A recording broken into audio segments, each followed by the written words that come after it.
What's up, everyone? Welcome back to another review, and this time we're taking a look at The Invisible Woman, the third installment into the Invisible Man franchise. Let's waste no time, let's get right into it.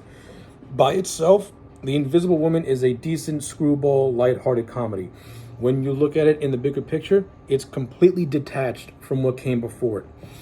Invisible Man 1 and 2 go for a more, darker, have more of a darker story to them, and they have more of a darker sense of humor to them.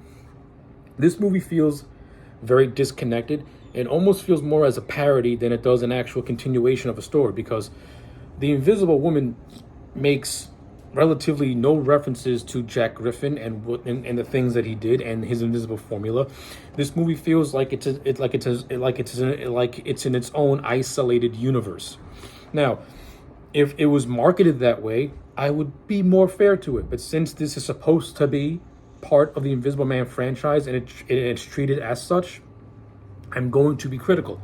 The humor and tone does not mesh with what came before it. It feels very, just like I said, it feels very just out of nowhere. Now, if you watch The Invisible Woman by itself, does that make it a very bad movie? No, it's not. It's a decent little comedy to it. The acting and the actors all do a fair job. Virginia Bruce comes across as very likable as Carol, the Invisible Woman. I like the chemistry that she has with the actor who played Russell and the budding romance that blooms between the two. John Barrymore as the eccentric scientist who creates a device that can make you go invisible. He's a lot of fun to watch. Margaret Hamilton has a nice little role. The actor who played Russell's butler, I thought he had a lot of funny comedic bits to him. And the actor who played Mr. Growley is just the archetypal, misogynistic villain.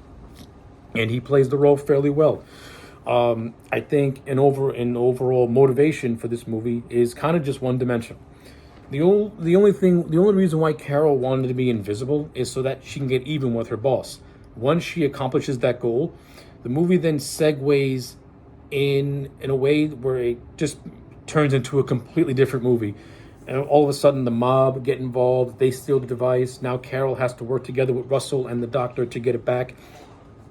And it just takes a turn where it kind of where it feels very lopsided. Like, if Carol's whole thing was to get even with her boss, you could have stretched that out for an entire movie. Instead, it's just isolated into like a 5-minute pocket, and you don't see the boss ever again. Carol's whole motivation for going invisible was to get even with her boss.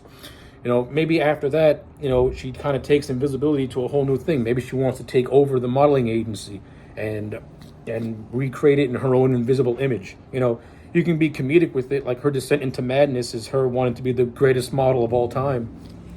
It would have been better than what the movie actually provided. I mean, you do get some decent, like I said, you do get some decent, funny moments in this thing, like mostly with Russell's butler, and a few other things peppered all throughout. But the overall story of this movie is what really brings it down. The special effects, they're just as good in this as they were in the previous two films. They're very refined. They look great. And this movie is often credited as being one of the first to show, to create the implication of on-screen nudity. Since Carol is a woman, it's heavily implied that she's naked all throughout the film. And you get those risque moments where she's putting on her stockings and things like that. For its time, 1940, very, very taboo, but done in a very tasteful way where it's not too explicitive. So in terms of that aspect, The Invisible Woman, it broke some boundaries in terms of that arena, and I give it credit for that. But in terms of an overall movie, you can skip The Invisible Woman because you're not really missing much. It's just a decent little comedy that, it's not the most exciting movie you'll ever see. I found The Invisible Woman to be quite boring. I thought it drags in a lot of areas.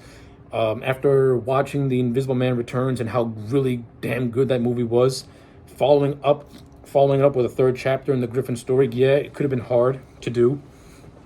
But I guess Universal needed to do a come down before they ratchet up more, I guess. But I don't know.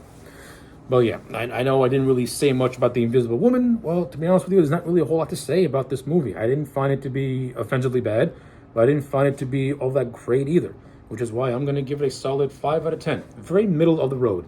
It's not going to offend you. it's going to be entertaining to you, but it's just, you know, a their movie is what I'm trying to get at. So yeah, 5 out of 10 for The Invisible Woman. Let me know your thoughts in the comment sections down below.